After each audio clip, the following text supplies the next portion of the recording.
Students, welcome to the employees classes. Myself Mohit Sharma. आज के lecture में हम आपके लिए लेकर आए हैं फंक्शंस के टू टाइप्स। और भी होते हैं बट इस लेक्चर में आपके टू टाइप्स को डिस्कस करेंगे। First of all constant function and second one is identity function. तो चलिए स्टार्ट करते हैं। Constant function, what is constant function? इसमें हम ये देखते हैं सबसे पहले। फर्स्ट ऑफ ऑल देखिए, इसे समझने से पहले आप ये बातें जरूर ध्यान रखिए। Suppose y equals to F X है ना, y इक्वल्स टू क्या है मेरा एफ एक्स स्टूडेंट। ठीक, यहां जो x है वो मेरा इंडिपेंडेंट वेरिएबल है स्टूडेंट, ठीक है, और जो y है वो डिपेंडेंट है। मतलब x की वैल्यूज को रखने पर हमें y मिलता है ना, है ना। x की वैल्यू जो हम रखेंगे तो हमें क्या मिलेगा, y मिलेगा। तो x हमारा फ्री है किसी वैल्यू को रखने के लिए, तो x क्या है, इंडिपेंडेंट हो गया, और y क्या हो गया, x पर डिपेंड हो गया। ठीक है, अब यहां आते हैं। Suppose f such that r से r में सेट ऑफ रियल नंबर से सेट ऑफ रियल नंबर में एक मैपिंग हो रही है। देखिए, इस कॉन्सेप्ट को समझिए, r टू r और ये f है ना। ये लास्ट वीडियो में मैंने बताया फंक्शन से रिलेटेड में, बट यहां पर एक बार फिर से डिस्कस कर देता हूं। सपोज दैट स्टूडेंट्स, मेरे को कहीं जाना है, ठीक है, तो मैं एज लाइक अ डोमेन, ठीक, और जहां मुझे जाना है उसको मैंने रेंज या कोडोमेन बोल दिया, जहां मुझे पहुंचना है। ठीक है, अब रास्ता मुझे नहीं पता, तो मैंने क्या किया, जीपीएस होता है, मैप आपके फोन में होगा, तो हम क्या करते हैं, अपनी लोकेशन, करंट लोकेशन डालते हैं, और जहां पहुंचना होता है उस लोकेशन को हम डाल देते हैं, है ना। तो क्या होता है कि वहां मैप क्या करता है, हमें रास्ता दिखा देता है या वे दिखा देता है कि इस ट्रैक पर चलकर आप वहां पर रास्ते पर पहुंच जाइए। तो वही काम यहां का है कि मेरे को डोमेन से, इस डोमेन से मुझे इस कोडोमेन के एलिमेंट्स पर पहुंचना है। और फंक्शन में क्या है कि डोमेन के एवरी एलिमेंट को पहुंचना होता है। किस पर, कोडोमेन के एलिमेंट पर। या तो सारे एलिमेंट पर पहुंच जाते हैं, कुछ एलिमेंट्स पर पहुंच जाता है, वो बात अलग है। लेकिन अभी मैंने एग्जांपल दिया, जो हम मैपिंग यूज करते हैं, जो वे, जो रास्ता यूज करते हैं ना, वो एफ है।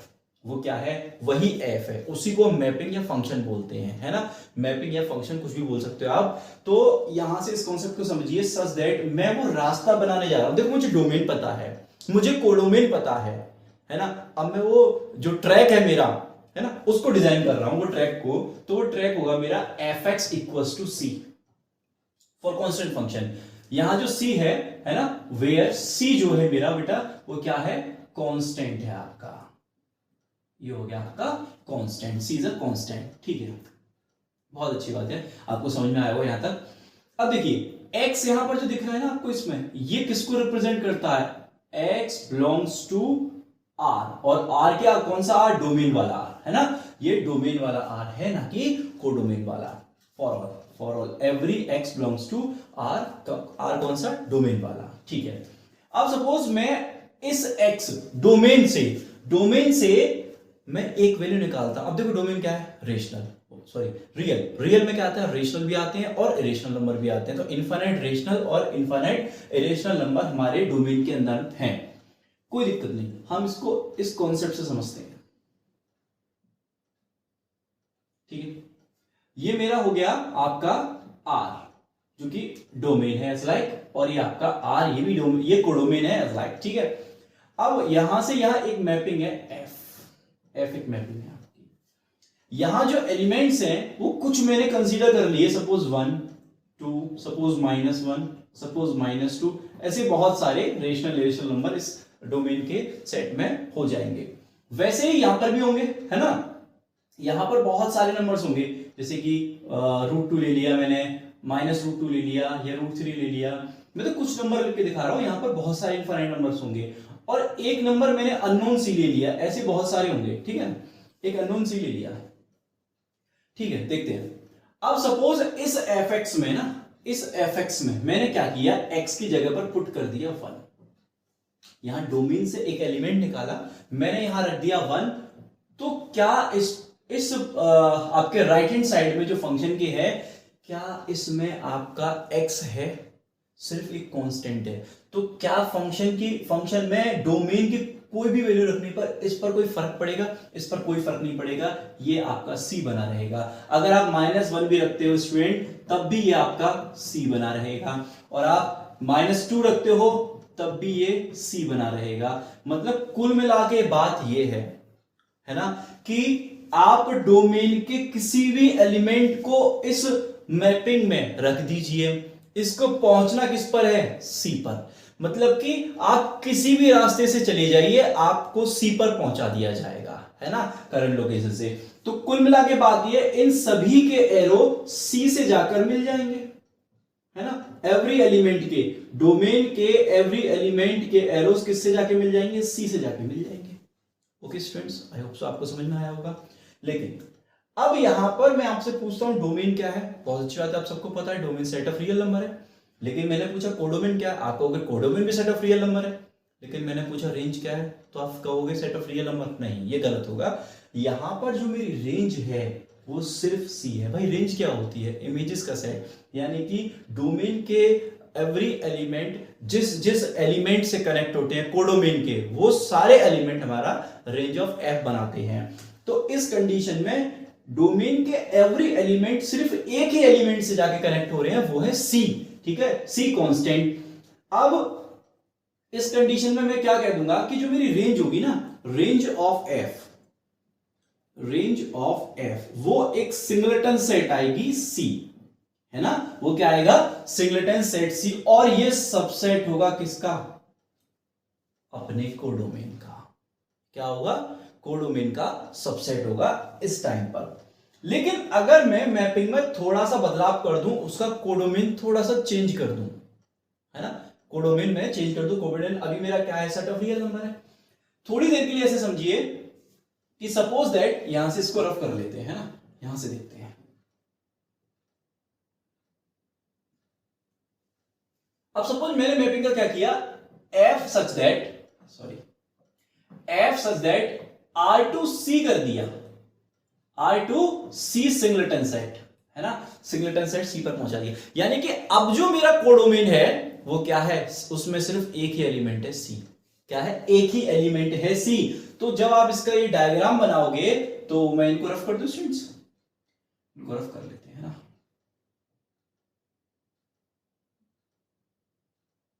देखिए, अब जब आप इसका इस तरीके से फिगर बनाओगे तो क्या होगा, देख लीजिए, ये आपका डोमेन और ये आपका कोडोमेन।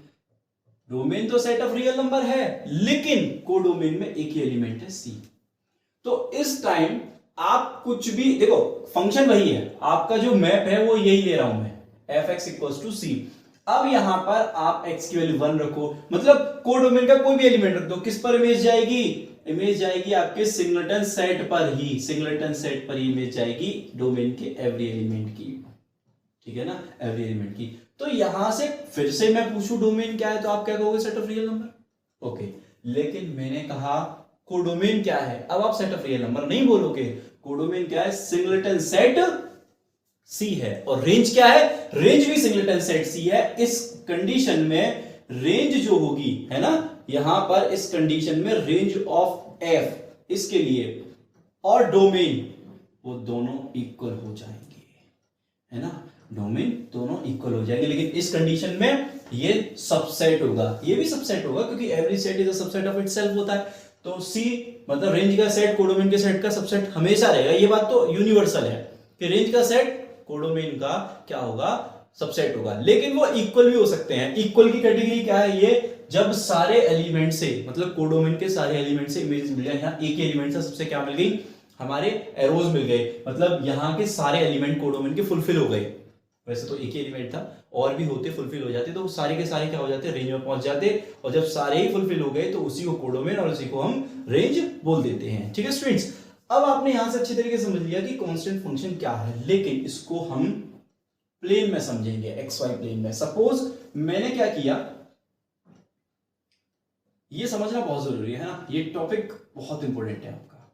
देखिए, सपोज मैंने लिया ये एक्स एक्सिस, बहुत सही, ये एक्स एक्सिस आपका, ठीक है स्टूडेंट्स।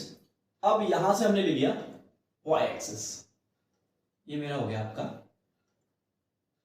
वाई एक्सिस, ठीक है स्टूडेंट्स। तो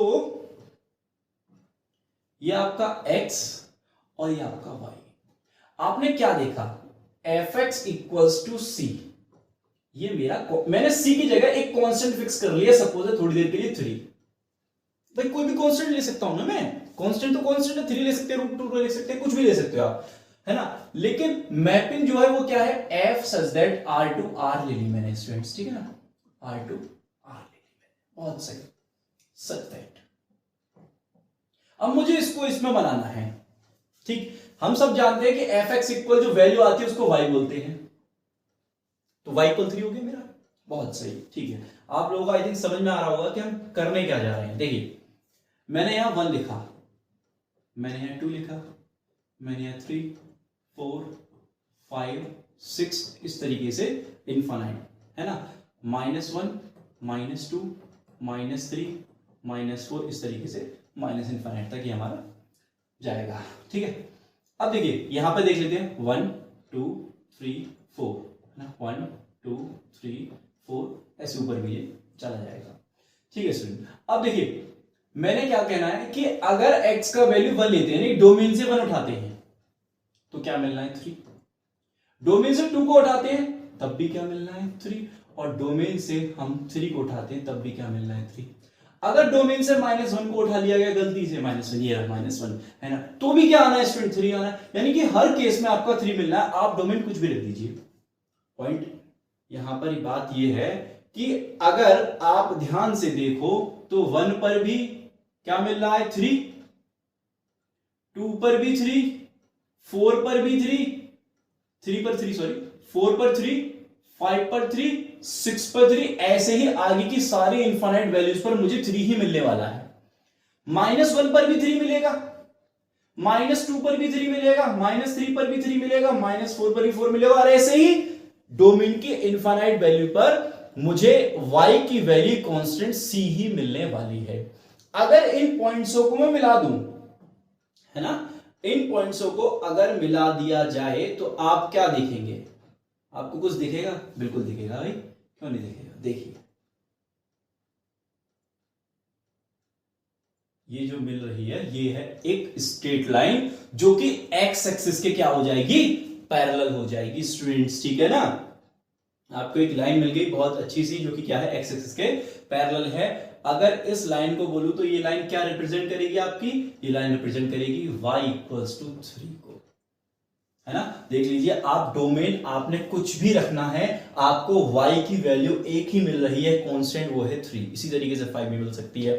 अब सपोज दैट फंक्शन ये होता f(x) इक्वल्स टू -3, तो कुछ नहीं है, इन्हीं डोमेन पर ये वैल्यू है y की -3, वो आपको कहां मिल जाएगी, वो आपको नीचे मिल जाएगी 1 2 3, है ना। तो -3 कहीं यहां पर लाई करेगा, और देख लीजिए आप इसको क्या बना दोगे, आप इसको इस तरीके से ले लीजिए,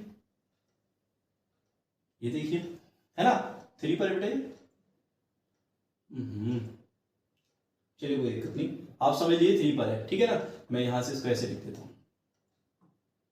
ये आपका हो गया -3, और हम अगर लाइन ड्रॉ करें इस पर तो इस तरीके से पास हो जाएगी। तो ये भी क्या है, ये भी एक्स एक्सिस के पैरेलल है स्टूडेंट, ठीक है ना, एक्स एक्सिस के पैरेलल, 3 पर ही समझ लीजिए, एक्स एक्सिस के पैरेलल हो गई।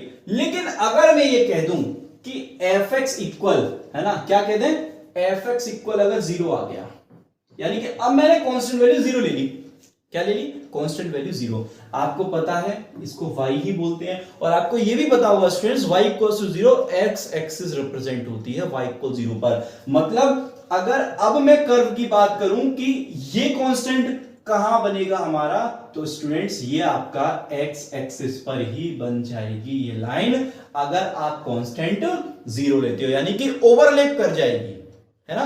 F X equals to 0, F X equals to 3 हमने आपको दिखा दिया, एफ एक्स इक्वल्स टू -3 हमने आपको दिखा दिया, एफ एक्स इक्वल्स टू अगर 0 आता है तो मतलब ये जो लाइन होगी वो एक्स एक्सिस पर क्या कर जाएगी, ओवरलैप कर जाएगी। आई थिंक आपको क्लियर हो रहा होगा कि कांस्टेंट फंक्शन किस तरीके से बिहेव करता है ना। तो कुल मिला के बात या निष्कर्ष या रिजल्ट ये आया कि एफ एक्स इक्वल जो भी कांस्टेंट आएगा, नेगेटिव या पॉजिटिव, रेशनल या इरेशनल, बस कुछ नहीं है, उसका एक्स एक्सिस के पैरेलल एक स्ट्रेट लाइन मिल जाएगी, वही होगा हमारा कांस्टेंट फंक्शन, ठीक है ना। बहुत अच्छी बात, आई होप आपको समझ में आया होगा। आगे बढ़ते हैं और अब देखेंगे हम आइडेंटिटी फंक्शन स्टूडेंट्स, क्या देखेंगे, आइडेंटिटी फंक्शन। देखिए इसमें क्या है, first of all F such that R to R, फिर से हमने एक मैपिंग ली, है ना, R to R हमने एक मैपिंग ले ली। अब हम ये देखेंगे कि फिर मैं ट्रैक बना रहा हूं, है ना, क्योंकि identity function not constant function, तो इसका ट्रैक क्या होगा, such that fx equals to x for all x belongs to r। ये डोमेन के लिए बेटा, मैं डोमेन पे बात कर रहा हूं इसकी, है ना, डोमेन के लिए। डोमेन मेरी सेट ऑफ रियल नंबर है। एक सेकंड स्टूडेंट्स, गर्मी बहुत हो रही है।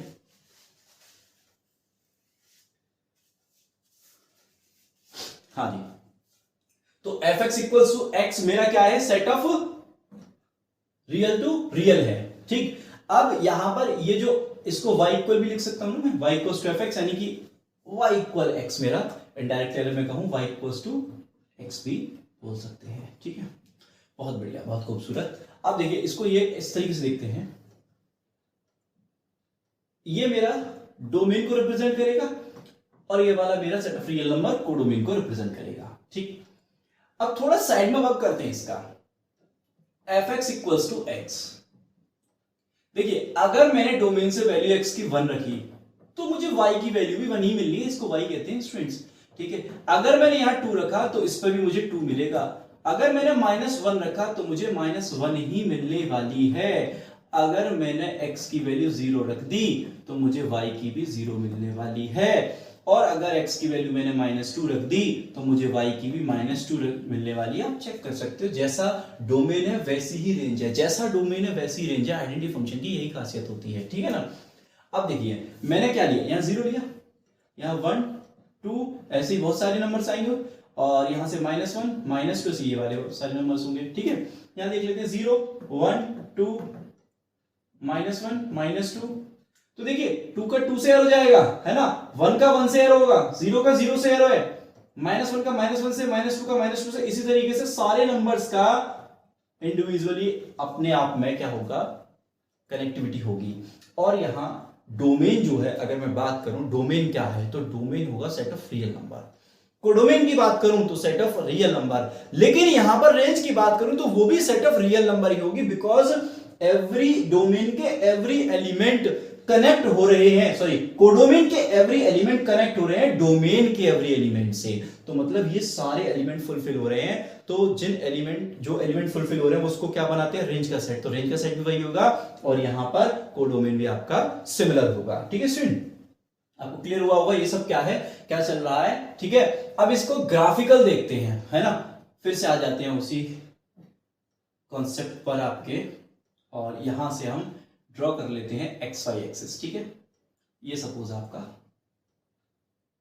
X एक्सिस हो गया, ठीक है, और ये आपका Y एक्सिस ले लेते हैं हम, ये आपका Y एक्सिस हो गया, ठीक। अब यहां से आपको बातें समझनी होंगी बहुत आराम से। पहले हम देख लेते हैं fx इक्वल, देखिए बार बार नहीं लिख रहा मैं, टाइम वेस्ट होता है। हमने बताया 1 पर 1 मिला, 2 पर 2 मिला, -1 पर -1, 0 पर 0, -2 पर -2, -3 पर -3, -4 पर -4, इसी तरीके से हमारा ये चलेगा। तो अगर मैं यहाँ 1 लिख दूं, यहाँ 2, यहाँ 3, यहाँ पर 4, यहाँ 5 एंड सो ऑन, वैसे ही -1 -2 -2 -3 -4 -5 एंड सो ऑन, और 0 0 मेरा यहां पर लाई करेगा, है ना। अब y की वैल्यू क्या है, 1 2 3 4 5, इस तरीके से ये भी चलता रहेगा, है ना, -1 -2 -3 -4 एंड सो ऑन स्टूडेंट्स, ठीक है ना। अब देखिए यहां पर हम आपको क्या बताने चाह रहे हैं वो देख लीजिए, आप कॉन्सेप्ट समझिए। 1 पर मैंने कहा 1 मिलेगा क्योंकि fx इक्वल x है, आप देखिए fx इक्वल x है, अगर आपने x का वैल्यू 1 पुट किया तो y भी मुझे 1 मिलने वाला है, 2 किया तो 2 मिलने वाला है, 3 किया तो 3 मिलने वाला है, और इसी तरीके से 4 किया तो 4 भी मिल जाएगा, 5 किया तो 5 भी मिल जाएगा स्टूडेंट्स, और -1 किया तो मुझे -1 भी मिलेगा, -2 किया तो -2 भी मिलेगा, -3 किया तो -3। इट मीनिंग दैट कि मुझे एक स्ट्रेट लाइन फाइंड होने वाली है, मिलने वाली है इस तरीके से,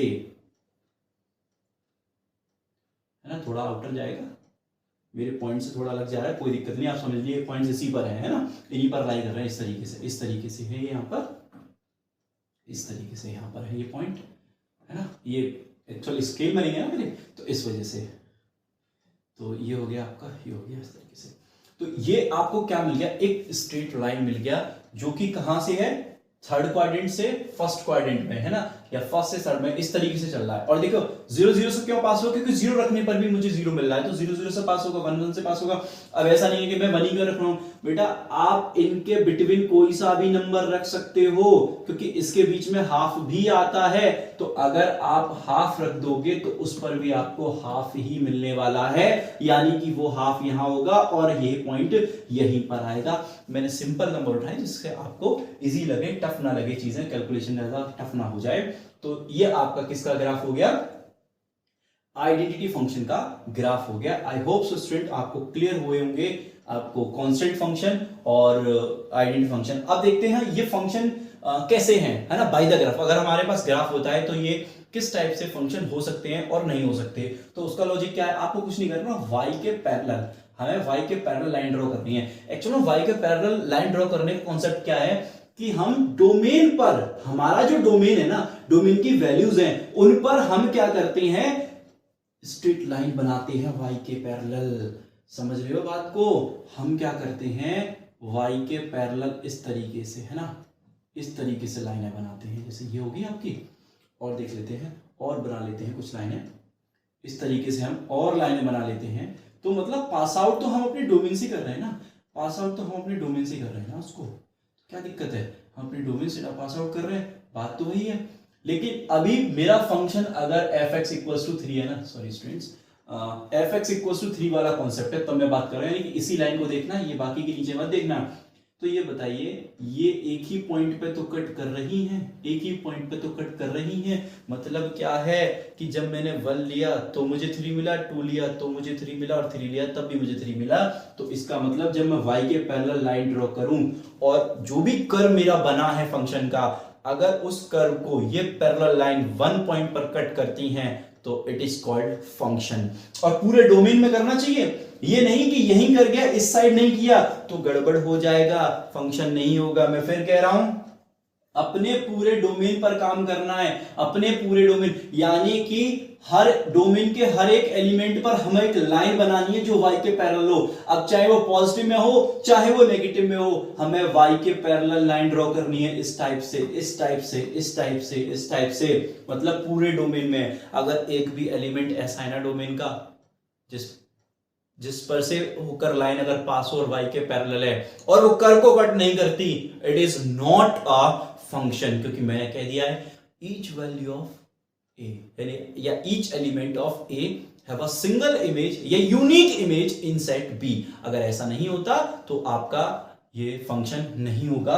और अगर आइडेंटिटी पर चले जाएं, थोड़ी देर के लिए मूव करें उधर हम, तो यहां पर भी देखिए, अगर हम किसी भी वैल्यू पर देख लीजिए, आप किसी भी वैल्यू पर अपना एक लाइन ड्रॉ करके देखिए, है ना, देखिए आप लाइन ड्रॉ कीजिए तो आपको एक सिंगल पर्टिकुलर वैल्यू यानी कि एक सिंगल पॉइंट ही मिलेगा कर्व पर। देख लीजिए आप, यहां देखिए, यहां देखिए, यहां देखिए, सिंगल पॉइंट मिल रहा है। अब चाहे इधर भी देख लीजिए, तब भी ये क्या है आपका एक सिंगल पॉइंट ही मुझे मिल रहा है स्टूडेंट्स, ठीक है ना। आई होप सो आपको क्लियर हुआ होगा कि फंक्शन को बाय द ग्राफ किस तरीके से हम चेक कर सकते हैं।